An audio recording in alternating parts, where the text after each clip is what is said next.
एगो बात जी नमस्ते। अहिरौली घर पड़ी वाह हमारा गांव के बानिया प्रणाम मन से स्वागत बा। एगो बात माई के अपना घरे बुलावत कहता है मैया हमरा के जवन बा जैसे बा भले हम गरीब बानी लेकिन एक बार तू है रांची में आवो इतना भक्त लोग इंतजार करता कैसे कहता ओढ़ी के चुनरी बनी के तू सुनरी अरे पलक के अपना दुआ और केकरा डांस करे वाला केकरा झूमे वाला हो भैया माई के दरबार में जरूरी नहीं कि टाइगर सरफ बन जाए जैसे डांस आवे काहे की पंडाल लगल जदि खाली ना होई तो जगराता में न चला जा भोजपुरी में माई के भजन हो के या रोड ना धसे तो भोजपुरी गाना कैसे तो सब लोग झूमी कहेंगे तो माई हो दुनिया जाई तू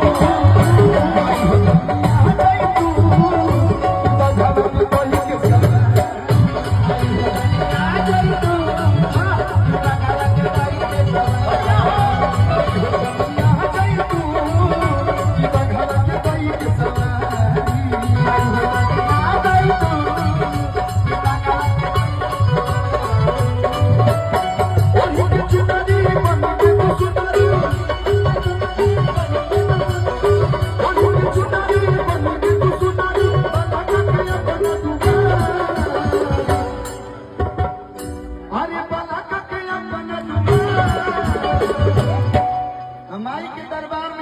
झूमनी ने तो कैसन माई के गाना हो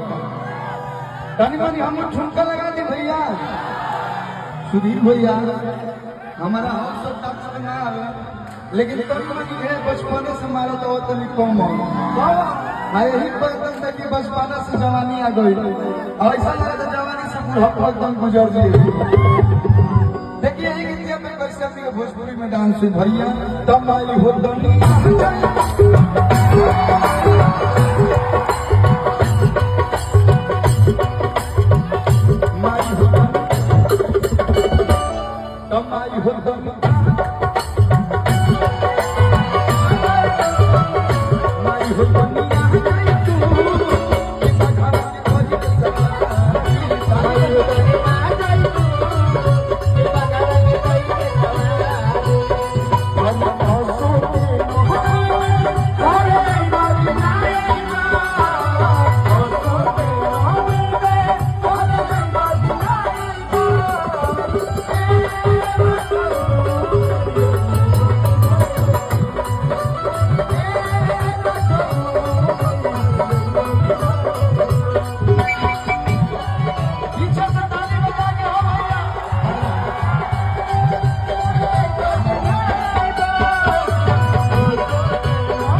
रमेश भैया वाली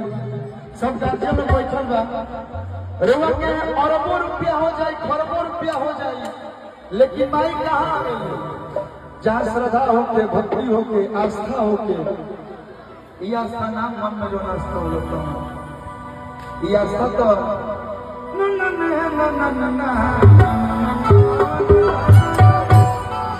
जय माता दी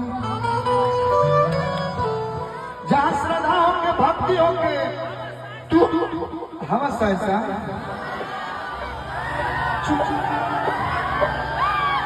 माई के देखिए हम चेक करत रही कि तुम लोग के मन में माई बाड़ी की ना माई नहीं की तुम लोग के मन में उस सही में वे आस्था जी बसल करी तुम लोग जहाँ भक्ति हो माई आवेली जहाँ भक्त बोलावे ना उजे माई आवेली यो भक्त कहता कि माई हमरा के का बा कुछ नहीं जौन दारू में दिहल हो कहत कि भल ही बानी हम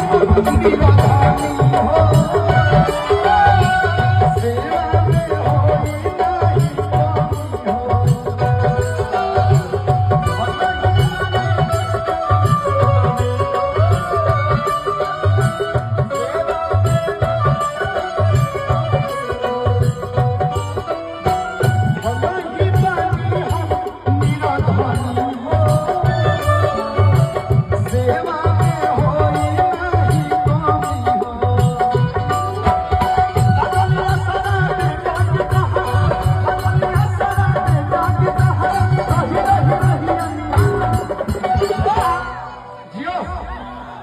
क्या डांस कर रहे हैं आप लोग? हम जब वही आता हमारा लागल हो हम 22 जनवरी के आए इतना भीड़ रहे बारिश की वजह से तनी मनी भीड़ कम लोकल हो लेकिन जो लोग की एनर्जी बा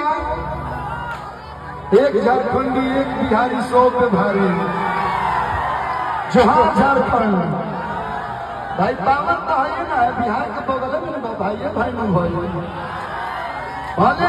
राज्य बट गया लेकिन दिल से अभी भी हम लोग एक ही हैं। लागल सारा